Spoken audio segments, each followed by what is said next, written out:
Muy buenas noches con todos y todas. Es un gusto saludarlos, tenerlos aquí nuevamente. Mi nombre es Alejandro Navarrete, fundador y abogado principal del estudio Navarrete Maldonado Abogados. Y el día de hoy estamos aquí un poco para conversar sobre teletrabajo, ¿no?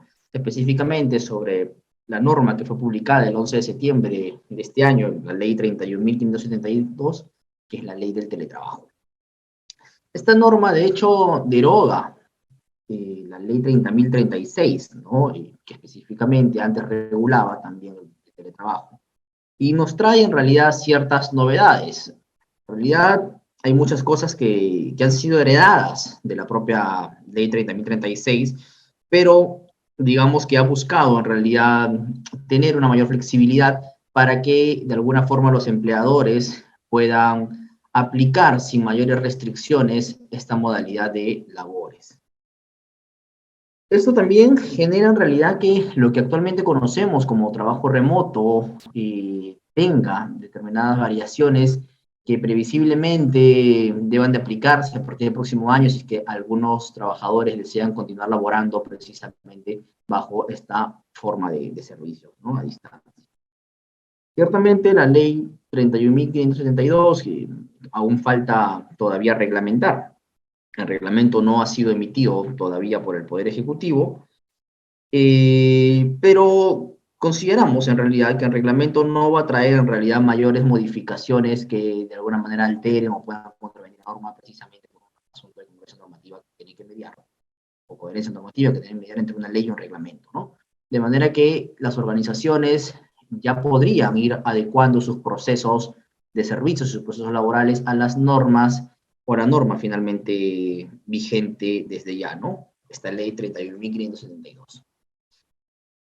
¿Y qué nos ha traído la norma? ¿No? ¿Qué nos ha traído la norma? Bueno, vamos a conversar entonces un poco sobre esto. Primero cabe preguntarnos qué es el teletrabajo, ¿no?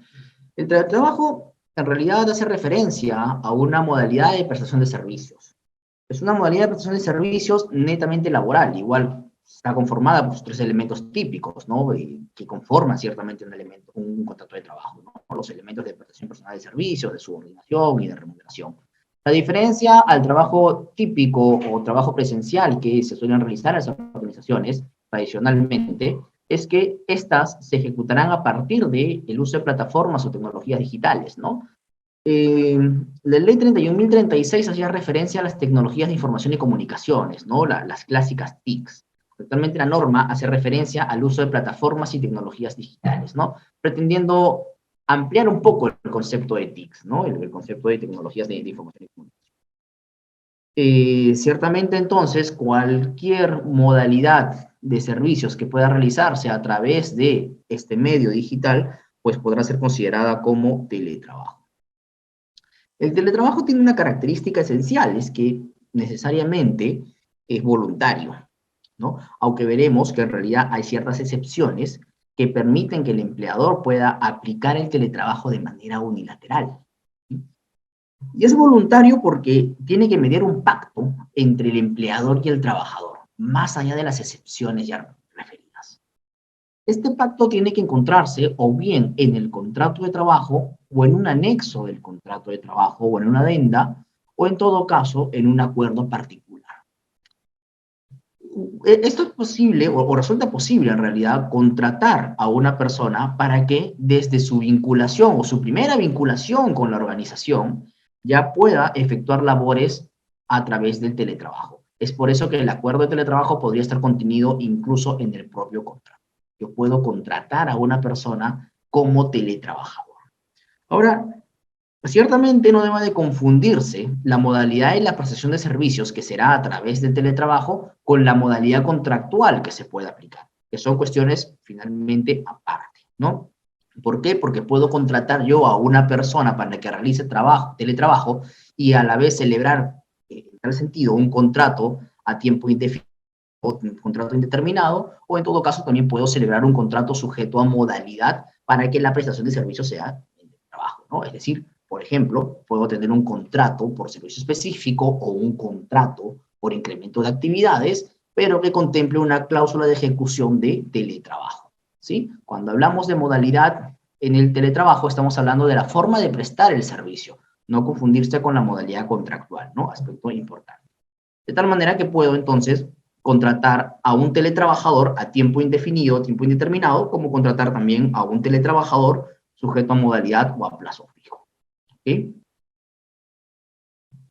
El acuerdo de teletrabajo puede ser permanente o puede ser temporal. Es decir, las partes, empleador y trabajador, pueden celebrar un acuerdo de teletrabajo que implique la prestación de servicios bajo esta modalidad por un tiempo definido, ¿no? Por ejemplo, podría implicar que mientras que se va a iniciar las operaciones en una determinada obra o de repente en un determinado, un nuevo local que está implementando la empresa, como no es necesaria la presencia física del trabajador, es posible celebrar un contrato, o mejor dicho, un acuerdo de teletrabajo temporal para que esos meses iniciales puedan ejecutarse a través de esta modalidad de servicio, ¿no? Por eso que puede celebrarse ciertamente este acuerdo de manera temporal. O puede ser permanente, ¿no? Puede ser permanente, generando entonces que de ahí en adelante la prestación únicamente se realice a través de estas modalidades. Pero también puede mediar un teletrabajo total o un teletrabajo parcial, que son las definiciones que ha traído la norma, ¿no? Parcial o también conocido de repente como sistema mixto, o como actualmente se habla, ¿no? Sistema híbrido. El teletrabajo implica, el teletrabajo total, que la prestación del 100% de los servicios que va a realizar el teletrabajador, pues se ejecuten a través de estas tecnologías de la información, ¿no? Y en cambio, el teletrabajo parcial, como lo decía, implicará aplicar un sentido o un sistema híbrido, ¿no? En donde voy a prestar servicios en determinados días de manera presencial y en determinados días de manera remota o en específica a través de esta modalidad por tecnologías de información. Pero sea cual fuese el tipo de teletrabajo que aplique, sea un teletrabajo parcial o sea un teletrabajo total, el empleador puede también requerir en determinadas ocasiones que el trabajador asista de manera física para poder ejecutar alguna determinada actividad o disponer también una comisión de servicios, ¿no? Es decir, el teletrabajo, bajo razones justificadas, no impide que el empleador pueda, bajo su poder de dirección, encomendar una tarea presencial o física al teletrabajador. Aunque ciertamente el acuerdo de teletrabajo debe de establecer el plazo de preaviso, ¿no? En el mismo acuerdo tiene que especificarse cuál es el tiempo de preaviso que tendrá que efectuar el empleador para que sea válida esa comunicación. Por ejemplo, podría considerar que el tiempo de preaviso para una comisión de servicios presencial o para poder realizar una actividad que necesariamente tiene que ser de manera física es de, por ejemplo, 48 horas, ¿no? Con la salvedad que aquellas actividades que representen, pues, una, o que sean necesarias atender a consecuencia de un caso fortuito o fuerza mayor, puedan estar eximidas de ese plazo o tiempo de preaviso.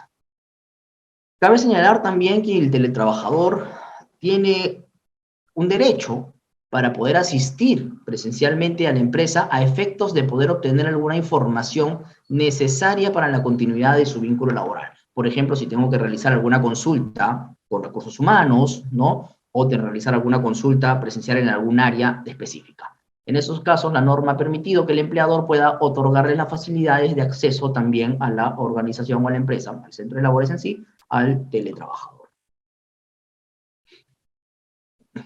Y ya hemos visto en realidad, entonces, que la voluntariedad es un elemento o una característica del contrato de trabajo, ¿no? y del contrato de teletrabajo, ¿no? En sí, de la prestación de teletrabajo. Sin embargo, también hay causales para poder aplicar el teletrabajo de forma unilateral. Entonces vamos a conversar un poco sobre la variación permanente de la modalidad de trabajo que puede ser dispuesta por el empleador, ¿no? La norma nos señala que la variación de la modalidad de trabajo presencial al teletrabajo o de teletrabajo a trabajo presencial puede ser dispuesta por el empleador de manera unilateral cuando medien razones debidamente sustentadas. El asunto es que la norma no te define exactamente qué es una razón debidamente sustentada, ¿no?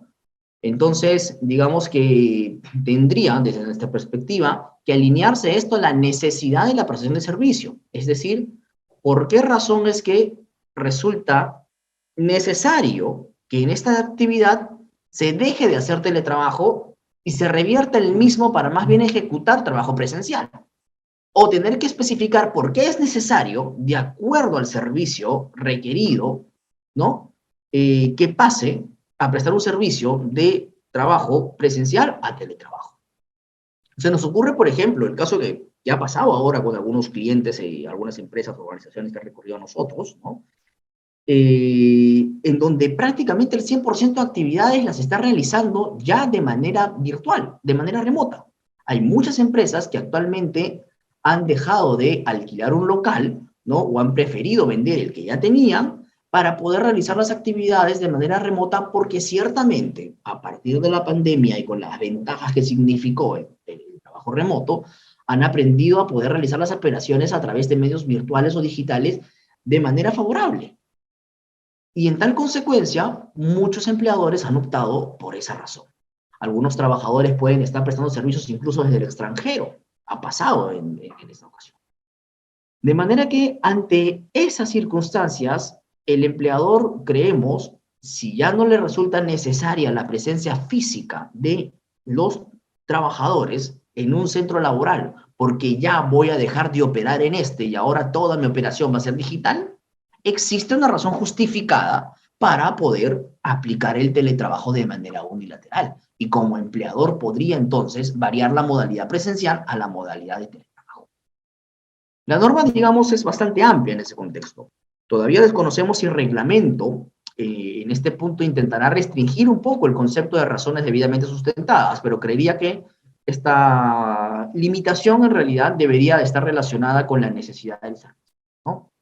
Si al final existen cuestiones operativas que hacen necesario que el servicio sea presencial o sea a través de teletrabajo, creía que el empleador está en las posibilidades de poder aplicar estas variaciones de manera unilateral dentro del propio concepto que ha establecido la norma. Ahora, siempre es condición necesaria, sea cual fuese la modalidad que se va a variar, que exista una capacitación previa al trabajador, ¿no? Si va a haber un trabajador que en este caso va a pasar de realizar trabajo presencial a teletrabajo, tiene que mediar una capacitación previa para que pueda entender cómo se va a prestar el servicio a través de esta modalidad. Y viceversa, si va a pasar de teletrabajo al trabajo presencial, lo mismo, ¿no? También tiene que garantizar el empleador en ese contexto el otorgamiento de condiciones de trabajo y así también las facilidades que resulten necesarias para la operatividad en cualquiera de los dos escenarios de prestación de servicios. La norma ha establecido incluso que el empleador debe de informar el cambio de la modalidad con una anticipación mínima de 10 días hábiles, ¿sí? Entonces, desde esa perspectiva, hay un plazo que cumplir para poder aplicar esta variación unilateral de la modalidad de trabajo. Ojo que estamos hablando de las variaciones permanentes, porque también existen supuestos de variación temporal que han sido admitidos por la norma. Estos supuestos de variación temporal han sido establecidos en la norma desde 3 escenarios. Primero, para poder garantizar la seguridad de aquella población vulnerable que la propia norma ha definido como tal, también para poder satisfacer alguna necesidad o garantizar la continuidad de servicios cuando media un caso fortuito o fuerza mayor, o en todo caso cuando se declara un estado de emergencia. Vamos a lo primero, ¿no? El teletrabajo podría ser dispuesto de manera unilateral por parte del empleador cuando existe población vulnerable que debo de privilegiar o proteger, tutelar en estos términos, ¿no?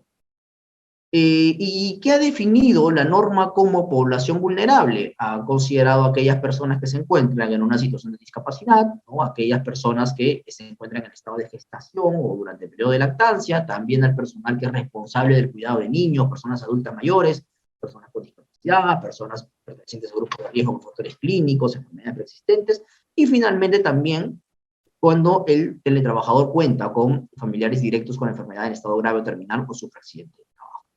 Accidente grave, mejor dicho. En esas circunstancias, entonces, es que el empleador podría disponer el teletrabajo de forma unilateral. También, en añadidura a esto, lo que podría hacer el empleador es variar las funciones. Si de repente las funciones que se encuentran asignadas al trabajador no permiten desarrollarla plenamente a través del teletrabajo, es posible que el empleador varíe las funciones o en todo caso encargue funciones que sean compatibles con el teletrabajo. Y es que deban de entenderse que precisamente estos trabajadores, por ser parte de esta población vulnerable definidas así en esta norma, ¿sí?, necesitan una forma de soporte o una facilidad para poder entonces atender aquella necesidad que ha generado la variación de la modalidad de trabajo, ¿no? Claro, por ejemplo, aquella persona que se encuentra en situación de discapacidad y no puede desplazarse, pero sin embargo, sí la limitación temporal que tiene le permite realizar un teletrabajo mientras que se recupera. Entonces es posible aplicar esta modalidad de servicios, ¿no? En el caso de la trabajadora también que se encuentra en periodo de lactancia y requiere pasar más tiempo para el cuidado de sus niños, ¿no?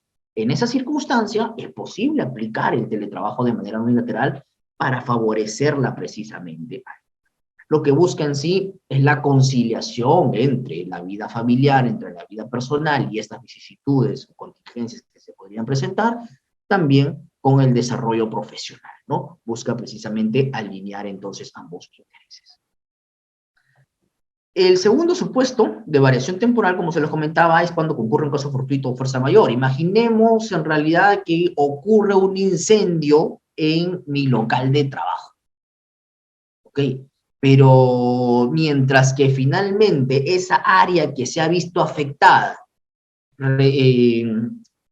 es regenerada, es reconstruida, ¿no? A los trabajadores afectados y que no pueden prestar un servicio presencial en esa área, podría encargarles que temporalmente realicen teletrabajo, ¿sí? Es un supuesto, entonces, en el que se podría determinar esto de manera unilateral. En lo que respecta a la tercera causal, es que la declaración del estado de emergencia que requiere necesariamente la realización de teletrabajo, es que podría determinar el empleador según unilateral esta medida, ¿no? Con la ley 30.036, el teletrabajo necesariamente era consensuado. El empleador no podía disponer de manera unilateral del teletrabajo en esta circunstancia. Es por eso que finalmente se establece el trabajo remoto, ¿no? Se dispone del trabajo remoto con el decreto de urgencia 026-2020. Porque el trabajo remoto, si era posible, el empleador lo disponga de forma unilateral. Ahora se ha buscado suplir esa deficiencia que tenía la ley 30.036, a efectos que el empleador, ante circunstancias como la que nos ha pasado ya en el año 2000 con el brote del COVID-19, pueda disponer la ejecución de teletrabajo de manera unilateral, ¿sí?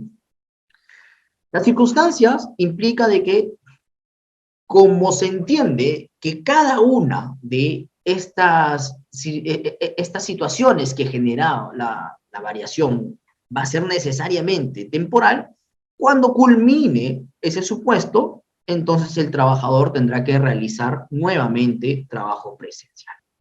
Claro, siempre se deja abierta la posibilidad que luego se celebre un convenio para más bien variar ya de forma permanente la modalidad de trabajo.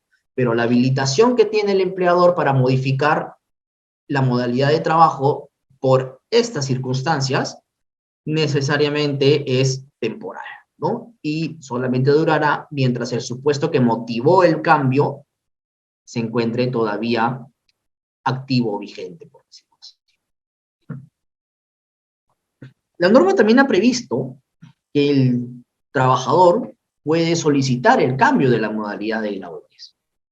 Por ejemplo, puede solicitar el cambio de trabajo presencial a teletrabajo o viceversa, de teletrabajo a trabajo presencial. Para eso es que tiene que solicitar o presentar una solicitud para la variación, sea bien una variación temporal o sea bien una variación permanente. Tiene que solicitarlo, ¿no?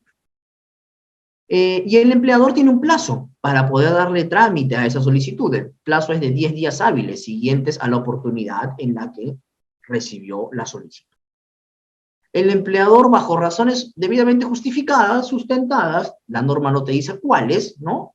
Podría entonces negar en realidad esta solicitud de variación. Pero, si hay que prestar bastante atención a este punto, es que si no se responde en el plazo de 10 días hábiles, entonces la solicitud se entiende por aprobada, ¿no?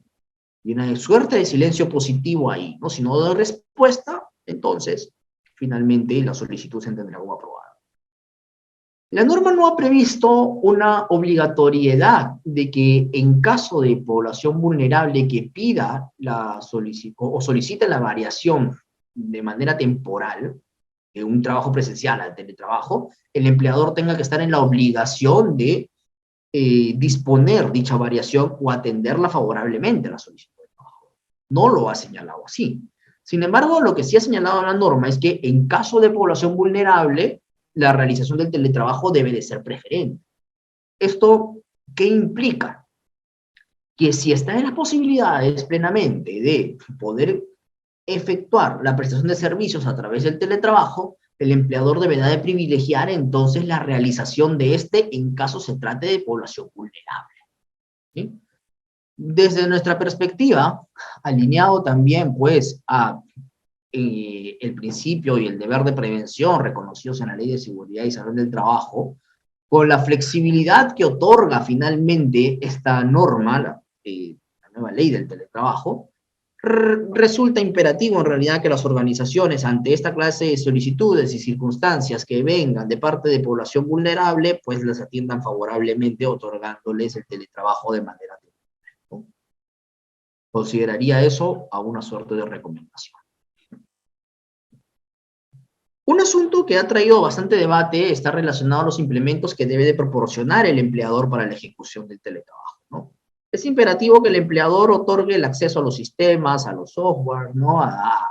En fin, a esos programas que se necesitan para la ejecución del teletrabajo. Entonces, eso es un deber, ciertamente, del empleador, facilitar ese acceso para que el teletrabajador pueda prestar un servicio.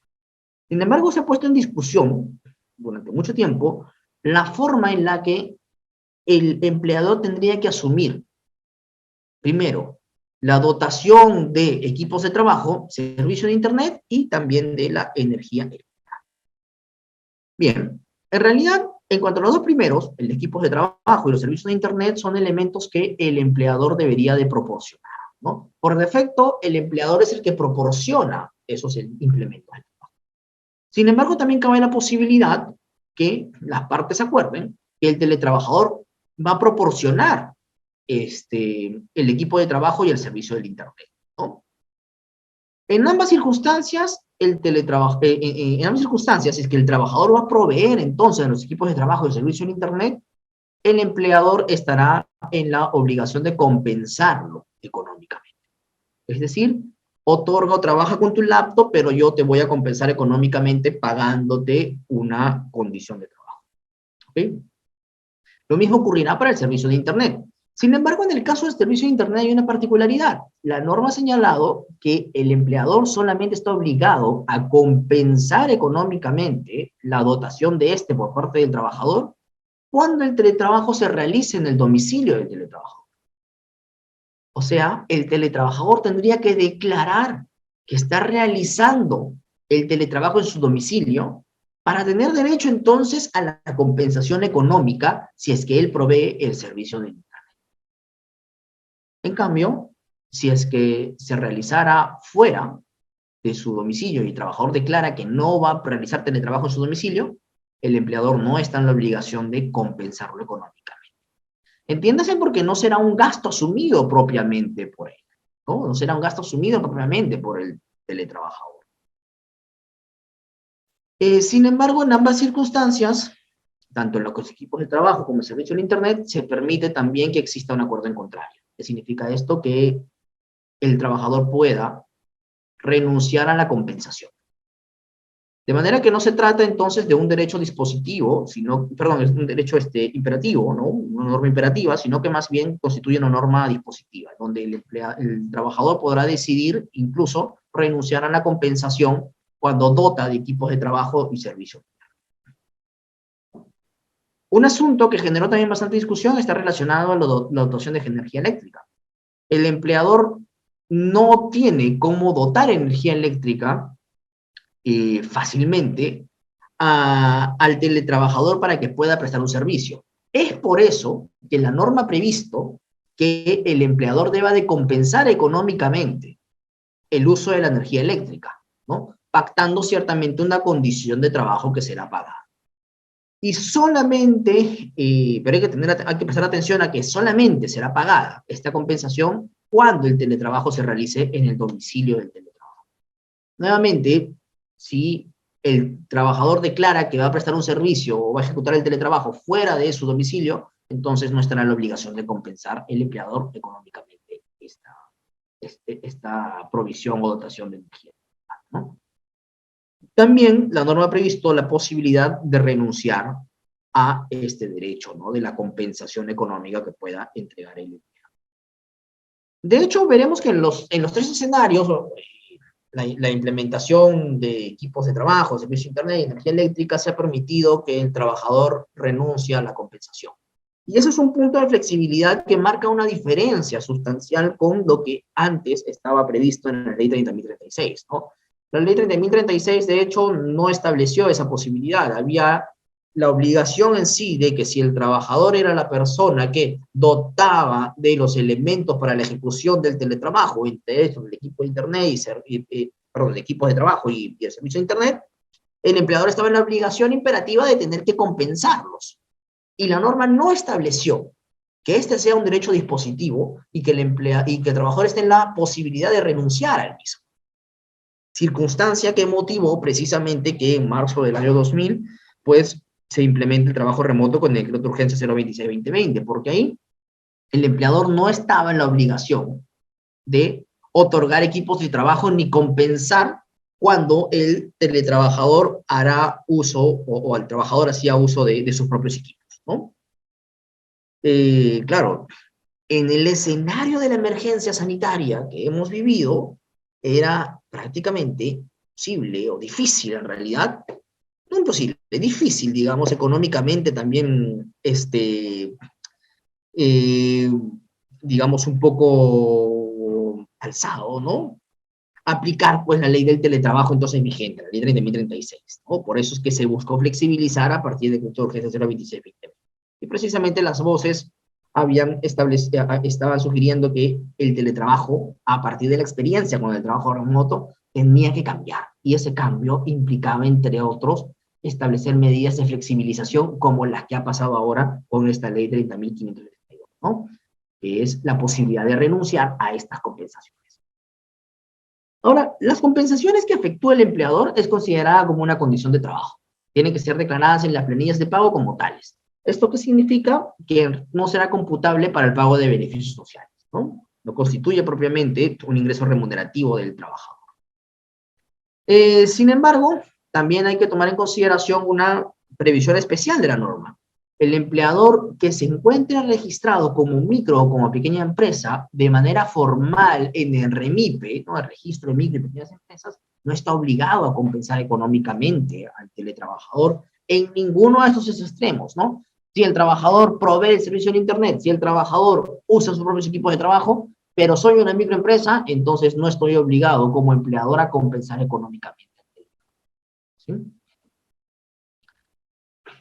En caso también de la provisión de equipos de trabajo de personas o para teletrabajadores que sufren de alguna discapacidad, el empleador deberá de realizar los ajustes razonables que correspondan también para que el equipo de trabajo que se le ha otorgado pues sea compatible entonces con dicha discapacidad y pueda desarrollarse plenamente el teletrabajador, buscando entonces que existan condiciones de igualdad entre los trabajadores.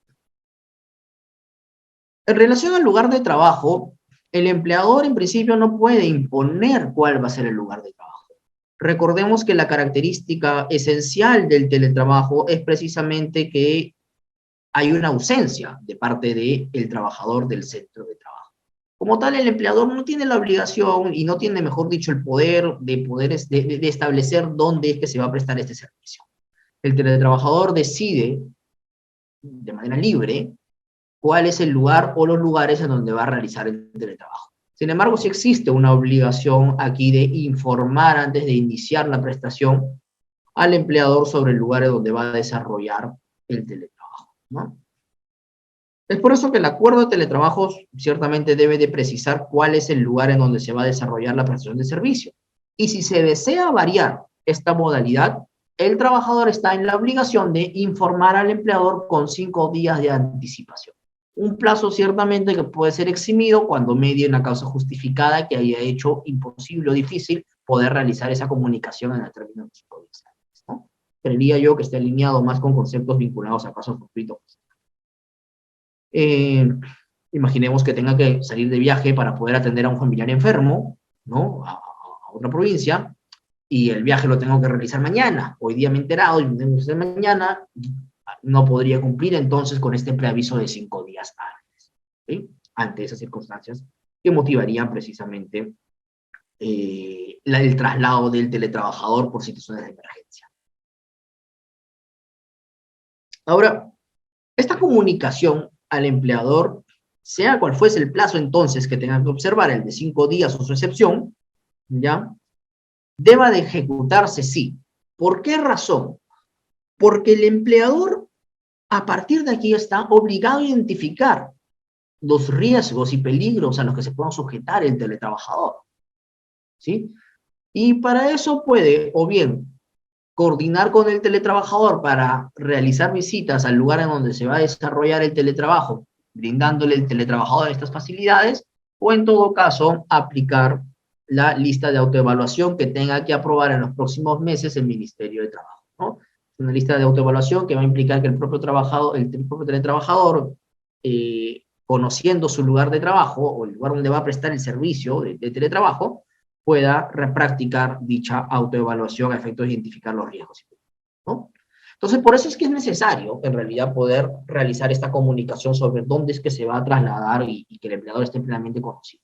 Muy aparte del resguardo o protección a los bienes que le pueda haber otorgado también.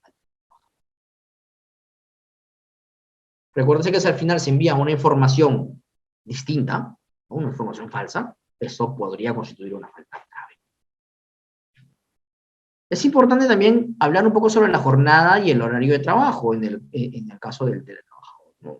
Hay que tener en consideración que ciertamente se ha previsto flexibilidad tanto para que el trabajador pueda escoger el lugar de trabajo como también la jornada o el horario, ¿no? De que finalmente pueda adecuarse a sus necesidades. La norma es tan expresa, por lo menos en el extremo del lugar de trabajo, que permite que la prestación de servicios pueda realizarse incluso desde el extranjero. Con lo cual vemos que hay una amplia flexibilidad, ¿no?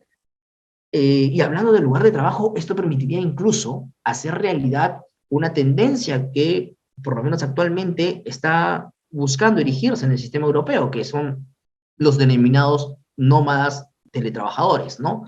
Que son estos teletrabajadores que pueden estar en uno u otro lugar, viajando constantemente y prestando un servicio a la vez ciertamente rentable y objetivo, ¿no? Entonces, te da ese nivel de flexibilidad a aplicar el teletrabajo en eso, ¿no? Sin embargo, la norma también ha previsto que los teletrabajadores se van a sujetar a una jornada máxima, salvo que esté en alguno de los supuestos de excepción que reconoce tanto el Decreto Legislativo 854 como su regla, ¿no? Por ejemplo, en el caso de los trabajadores de dirección, son trabajadores que están exonerados de la jornada máxima, entonces, en el caso de ellos, incluso si realizan un teletrabajo, ya pues no podrán, o no estarán sujetos a dicha jornada máxima, ¿no? Incluso en el teletrabajo. Lo mismo aplicará también para el caso de aquellos que no están sujetos a fiscalización inmediata, que realizan servicios intermitentes, etcétera, ¿no? Escenarios un poco tal vez complicados en el teletrabajo, ¿no? Creo que los ejemplos de trabajador de dirección resultan ser un poco más concretos. Sin embargo, la norma también ha previsto que esta jornada máxima de trabajo se puede dividir máximo en 6 días a la semana, ¿no? ¿Para qué? Para generar que el teletrabajador tenga un derecho a gozar por lo menos de un día de descanso semanal, ¿sí? Es una alineación precisamente con el Decreto Legislativo 854 y su reglamento. Y otro asunto que ha previsto la norma es que el horario de trabajo lo establece como una facultad, puede finalmente adecuarse a las necesidades del teletrabajador. No es imperativo que se alineen las necesidades del trabajador, pero sí las partes podrían acordar a que se alinee finalmente a dichas necesidades. Si el teletrabajador tiene asuntos que atender familiares en la mañana porque tengo hijos pequeños que atender, entonces pues podría prestar mi servicio en la tarde. La norma ha sido bastante explícita en que finalmente el empleador podría favorecer dicha conciliación a través de la adecuación del horario de trabajo a las necesidades del teletrabajo. Ojo, no es imperativo, ¿no? No es obligatorio que finalmente el empleador adecúe el horario del teletrabajador a sus propias necesidades, ¿no? Si al final las necesidades del empleador y el trabajador son compatibles y permiten que la flexibilidad apoye finalmente al teletrabajador para que pueda adecuar el mismo a sus necesidades personales, particulares, familiares, perfecto, se podrá hacer, ¿no? La norma no ha buscado ser imperativa en ese contexto, sino más bien dejar claro que es una posibilidad por la que las partes podrían optar. El acuerdo de trabajo ciertamente debe de precisar también la jornada de trabajo y especificar el horario de desconexión digital. Enseguida vamos a hablar también sobre la desconexión digital, donde le dedicaremos la siguiente lámina. Es importante también reconocer entonces que si se trata de un teletrabajador que está sujeto a la jornada máxima, tendrá derecho a las horas extra, ¿sí? Entonces, si yo como empleador fijé una jornada máxima, fijé un horario de trabajo, pero el teletrabajador prestó un servicio fuera de ese horario, entonces tendrá derecho a la compensación económica que corresponde.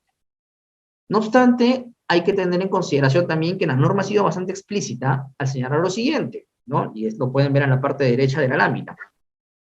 La realización de horas extra siempre es a solicitud y consentimiento del empleador. Es lo que señala Sabemos bien que las horas extras son consensuadas, necesariamente.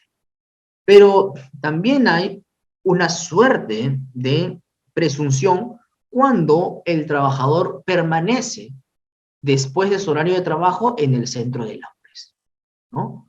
Si el trabajador, estando o realizando un trabajo físico presencial, permanece después de su horario de trabajo en el centro de labores y registra su salida en fuera de ese horario, se entiende o se presume que hubo una autorización tácita de parte del empleador y por lo tanto que ha realizado horas extra consensuadas, ¿no?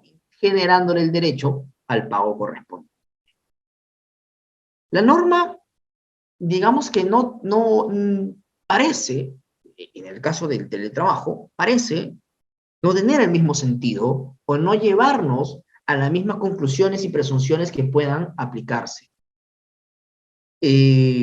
¿Por qué razón?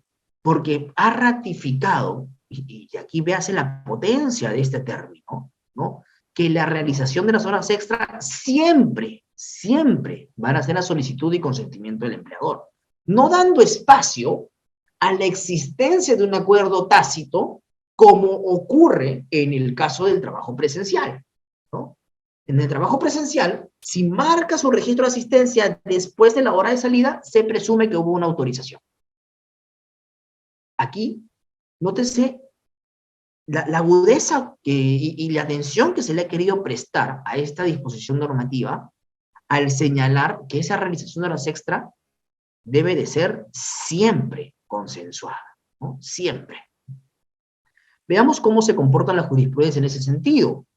Preliminarmente, por esta concepción, podría yo entender que precisamente la intención del legislador ha sido la de evitar que concurran circunstancias como la presunción tácita de horas extra, ¿no? La presunción, o la autorización tácita de horas extra, ¿no? La presunción de ejecución de trabajo sobre tiempo, ¿no? Esa autorización tácita en el escenario del teletrabajo, dado los términos y, al parecer, la intención del legislador, no tendría cabida en el teletrabajo. De manera que para ejecutar horas extra y que éstas puedan ser compensadas, sea bien con el pago de la sobretasa o sea bien con días libres u horas libres, deba de mediar una autorización o una solicitud del trabajador y un consentimiento de parte del empleador, ¿no? Una autorización expresa en ese sentido, ¿no? Importante remarcar esa circunstancia. En relación a la desconexión digital, la norma ha previsto dos formas, ¿no? de poder entender esta. Primero, si estamos frente a teletrabajadores que están sujetos a la jornada máxima, que por tanto tienen un horario de trabajo, se entiende que el periodo de desconexión digital es aquel establecido fuera del horario de trabajo. Claro, fuera del horario de trabajo, el empleador no, o el trabajador no estaría obligado a atender finalmente las solicitudes del empleado, ¿no?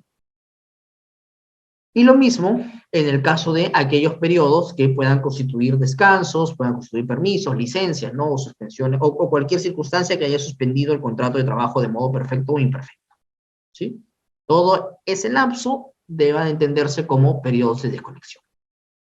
Sin embargo, en el caso de los trabajadores que no están sujetos a la jornada máxima, se ha recogido una fórmula inicialmente establecida para el trabajo remoto, y que ya hace algunos años venía impartiéndose en el sistema latinoamericano. Por ejemplo, Chile también ya había establecido esta fórmula hace varios años, y Colombia también en el caso del tiempo de desconexión, ¿no? Y es el hecho de reconocer por lo menos 12 horas continuas de desconexión en un periodo de 24 horas, ¿sí?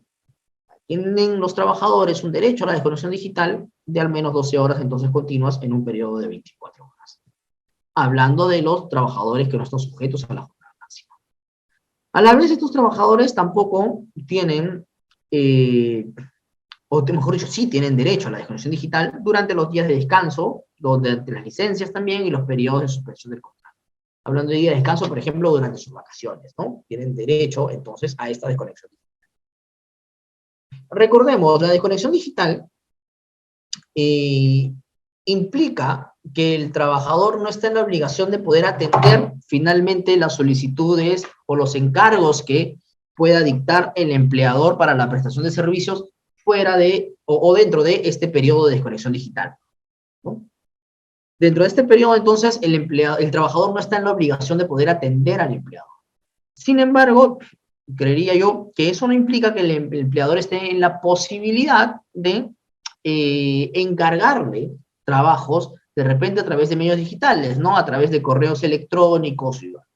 Una nota que se discute bastante actualmente, creo que es si debería de llamarse desconexión digital o inhibición digital, ¿no? Algunos autores consideran que debería llamarse inhibición digital porque el empleador no estaría ni siquiera en la facultad de remitirle un correo electrónico en el tiempo de desconexión, porque esto igualmente va a afectar su atención.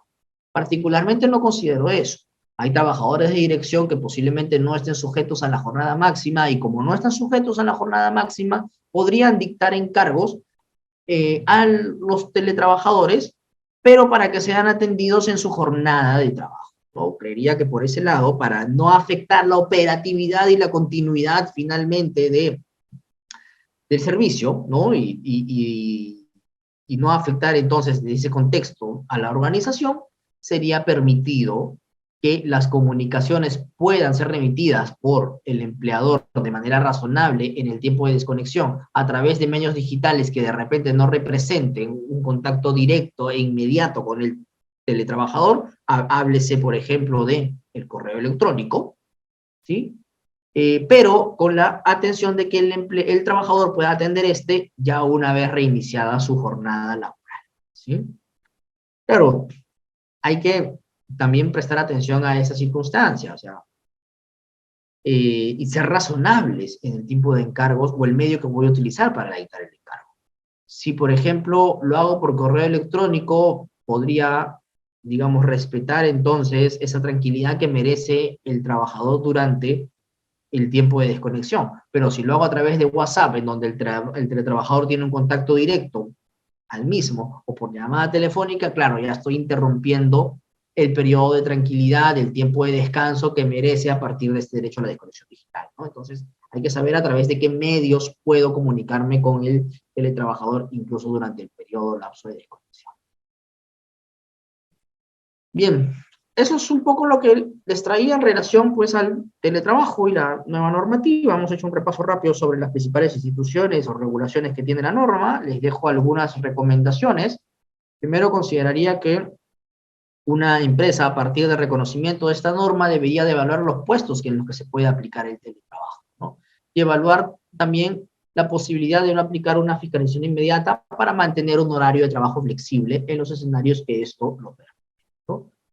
Es importante también, a partir de el funcionamiento del teletrabajo, a aprender a medir la prestación de servicios desde y sobre todo ejecutar las actividades de supervisión, sobre todo basado en metas o cumplimiento de encargos, ¿no?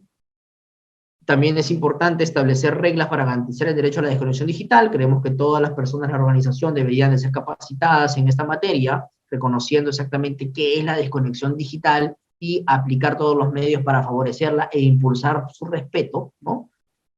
Y con ello también es importante entonces hacer los ajustes al Reglamento Interno de Trabajo, al Reglamento Interno de Seguridad y Salud del Trabajo y otros documentos laborales al teletrabajo cuando éste sea aplicada en la organización. Nosotros creemos que de aquí en adelante, con la enseñanza que nos ha traído el trabajo remoto, forzado ciertamente por el brote de la COVID-19, habrán, y hay de hecho, organizaciones que se encuentran aplicando esta modalidad de servicios, ¿no? Específicamente el trabajo remoto, pero que en adelante quisieran mantener esta forma de prestación de servicios. Recordemos que el trabajo remoto está vigente solamente hasta el 31 de diciembre de este año y que el empleador que está ejecutándolo tiene un periodo de adaptación a este nuevo teletrabajo de 60 días posteriores a la oportunidad en la que se promulgue y entre en vigencia el reglamento. Entonces, de esa circunstancia es necesario ir haciendo las previsiones y tomando los recaudos del caso a efectos de poder garantizar la aplicación adecuada del teletrabajo. Hemos tenido una enseñanza con la pandemia, hemos tenido una enseñanza con el trabajo remoto. Hay muchas organizaciones que en adelante van a querer mantener esta modalidad de prestación de servicios. Es importante entonces reconocer hasta dónde es que podemos aplicar el teletrabajo y cuáles son las medidas para garantizar la satisfacción. Valga decir, el teletrabajo al final va a ser un interés de los trabajadores. Posiblemente algunos trabajadores van a querer renunciar a las compensaciones económicas que puedan generarse por la dotación de equipos, de internet o de luz, con tal de continuar laborando en casa. Y creo que con las herramientas que nos ha traído el nuevo teletrabajo es posible entonces conciliar exactamente intereses de empleadores y trabajadores.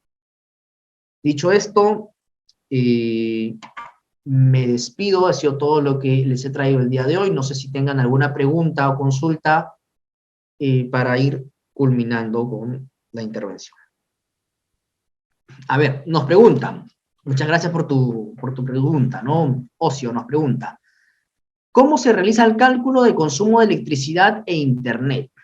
A ver, vamos por partes. Primero, el internet en realidad tiene que ser empleado o otorgado por el empleador, ¿no? Cuando el trabajador es quien otorga el internet, entonces el empleador recién va a estar en la obligación de compensar este uso, ¿no? Este otorgamiento del internet. Ahora, la norma no te ha establecido cómo es que debe de calcularse el consumo de internet. Sin embargo, hay que tener en cuenta una circunstancia. Tanto el consumo de internet como el consumo de electricidad constituyen condiciones de trabajo. Al constituir condiciones de trabajo, hay una regla específica que se debe de observar, y es que no deba de entenderse como un incremento patrimonial.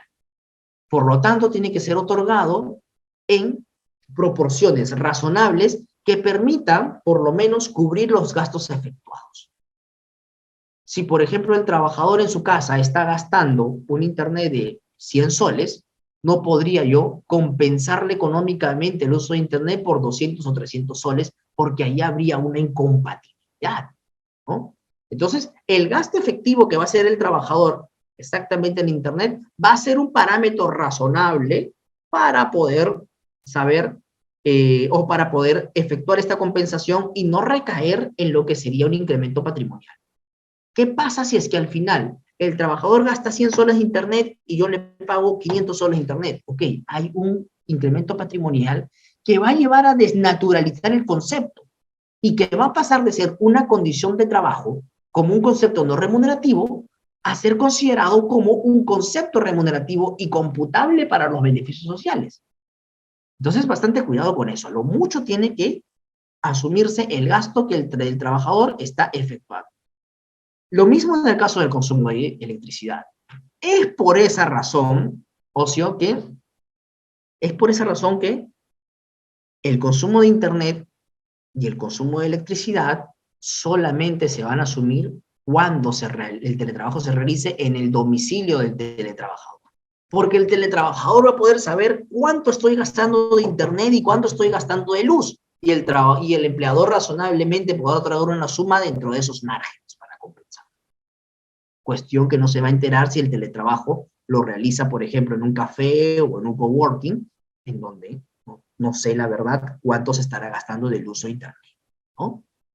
Entonces, lo más posible, lo más recomendable es aproximarse al gasto real que el propio teletrabajador está realizando en su casa. De lo contrario, se va a considerar como un incremento patrimonial si supera estos márgenes y como tal podría desnaturalizar ese concepto y considerarse remunerado. Otra pregunta de Andrea Esquivel nos dice, ¿el trabajo remoto solo está vigente hasta diciembre? ¿El teletrabajo sí continúa? En efecto, el trabajo remoto está vigente solamente hasta el 31 de diciembre de este año. Después de eso, debería de aplicarse el teletrabajo. Es por eso que se establece un periodo de adecuación, ¿no? Para aquellas empresas y organizaciones en sí que están ejecutando actualmente el trabajo remoto para que puedan migrar a este nuevo teletrabajo. El teletrabajo está en una ley que no depende de la emergencia sanitaria.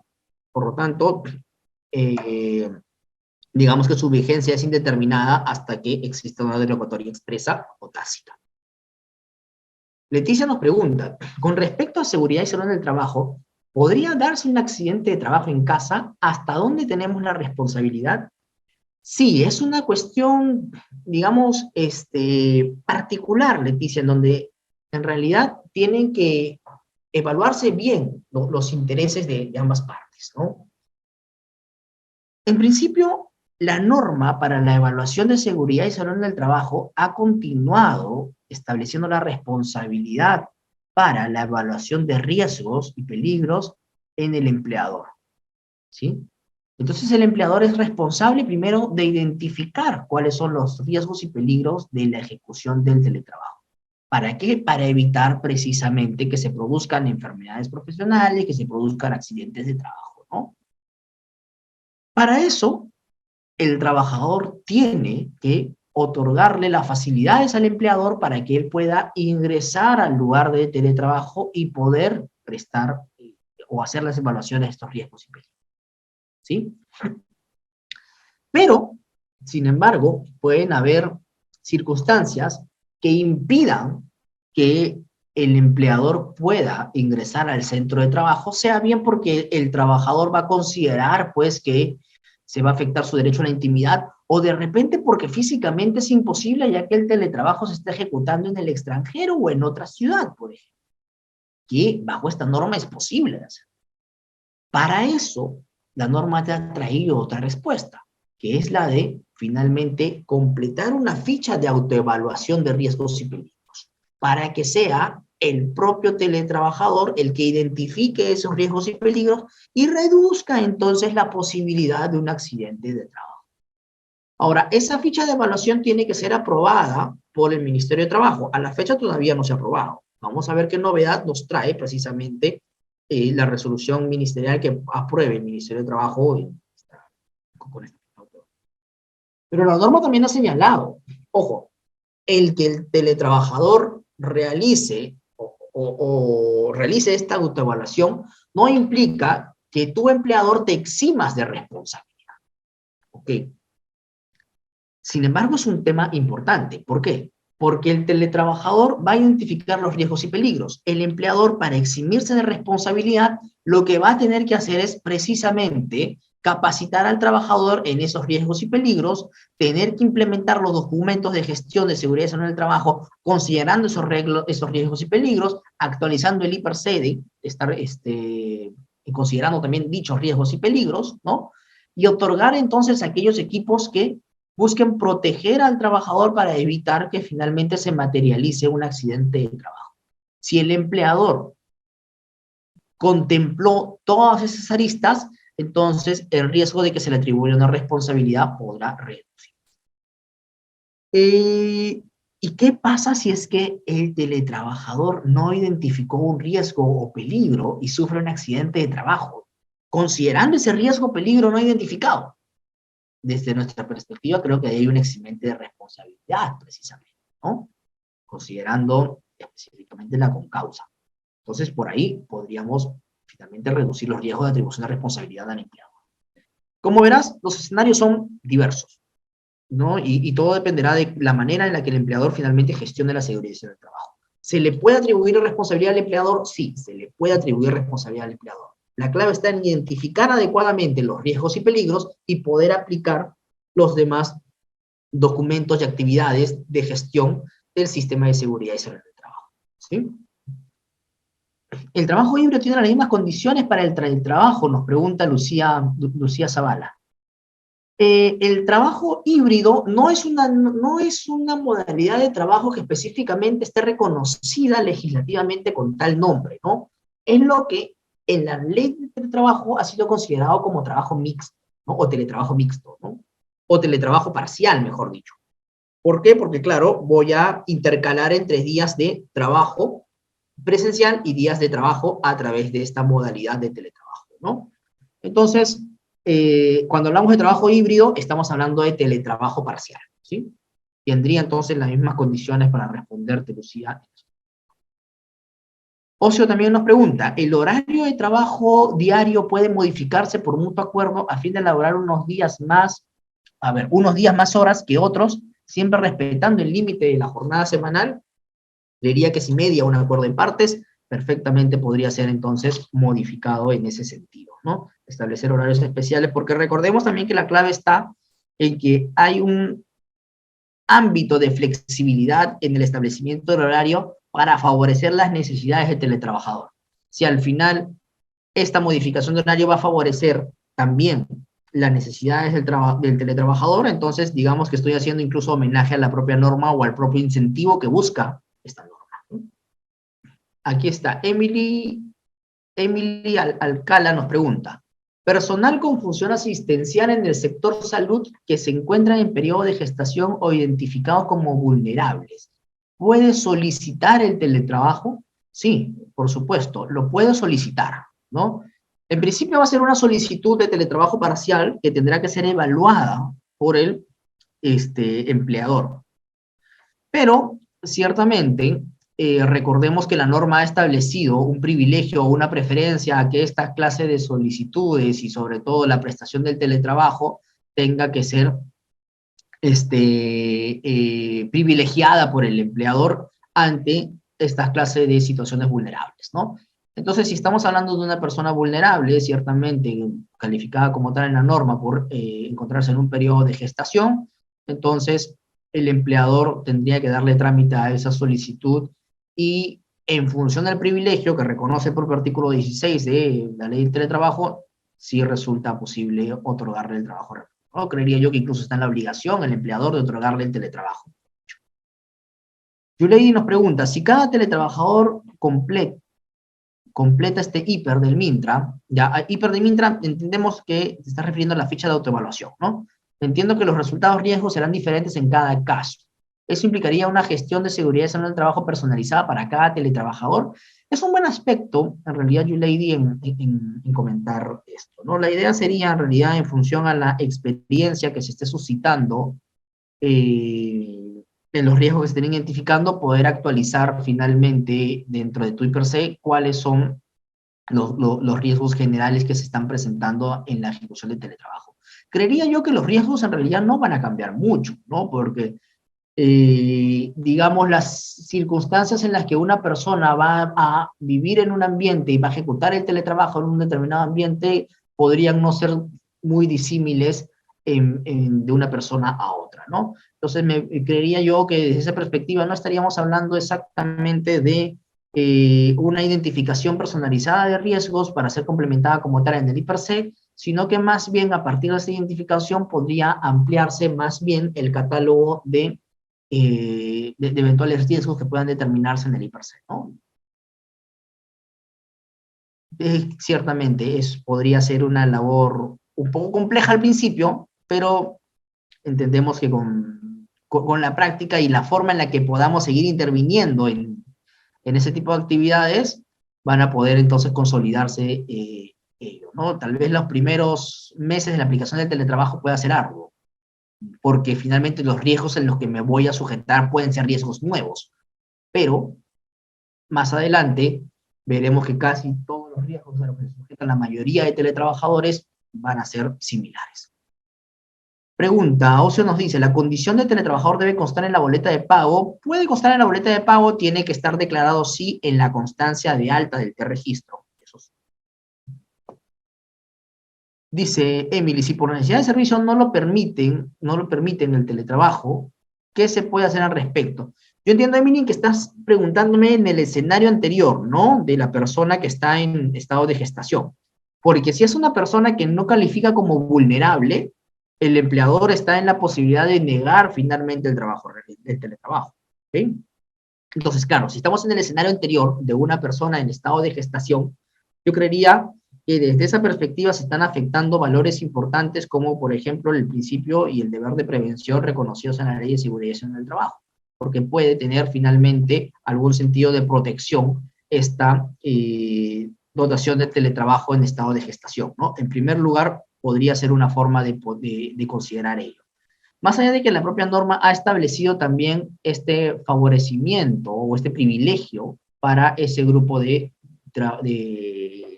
personas en estado de gestación. Habría que evaluarse exactamente si es que quizás no realizar el teletrabajo, continuar con el trabajo remoto, ¿no? Por ser parte, en el ejemplo concreto que nos trasladas, Emily, del sector salud, y colocarse en riesgo por diversas actividades, considerar que hay una afectación a lo que te mencionaba, ¿no? A los principios y el deber de prevención. Desde esa perspectiva podría iniciarse alguna denuncia finalmente ante SUNAFIL por la afectación de dichos principios y la inobservancia al privilegio que establece el artículo 16 de la nueva ley de teletrabajo, ¿no? Sin perjuicio de eso, recordemos que actualmente todavía hay una norma, no recuerdo el número ahorita, ¿no? Que privilegia durante la emergencia sanitaria también el trabajo remoto, si es que al final, o impone la obligación, mejor dicho, a los empleadores de identificar si es que la ejecución del trabajo remoto va a terminar afectando o no el estado de gestación de la trabajadora para poder otorgarles el trabajo remoto, ¿sí? Si el trabajo presencial termina o puede terminar afectando el estado de gestación o también al feto, entonces el empleador está en la obligación de otorgarle trabajo remoto. Esta norma, que es una ley que modificó precisamente las facilidades para el caso de las trabajadoras que están embarazadas, resultaría de aplicación en un escenario así, ¿no? O sea, ahí está, la ley 31.051, ¿no? Muy bien. Entonces, el camino estaría por ahí, Emily, ¿no? Y justamente cuestionar el hecho de que no se estaría respetando ese privilegio de la ley 31.051, en tanto realmente el empleador no haya cumplido con su evaluación o cumpliéndola haya dicho una errónea evaluación, o incluso así se establezca la posibilidad de una afectación al estado de gestación o al feto, ¿no? Entonces, en esa perspectiva podría abordarse el problema. Muy bien. Mientras tanto, también ha sido un gusto compartir nuevamente este día con ustedes. Vamos a estar programando en las próximas semanas una nueva exposición, un nuevo webinar para traerles nuevos temas, ¿no? Hemos hecho un repaso rápido hoy día de la nueva ley de teletrabajo. Más adelante abordaremos otras clases de asuntos. Queremos abordar en los próximos meses un asunto vinculado al acoso moral o al mobbing en el trabajo, ¿no? Aspectos ciertamente novedosos.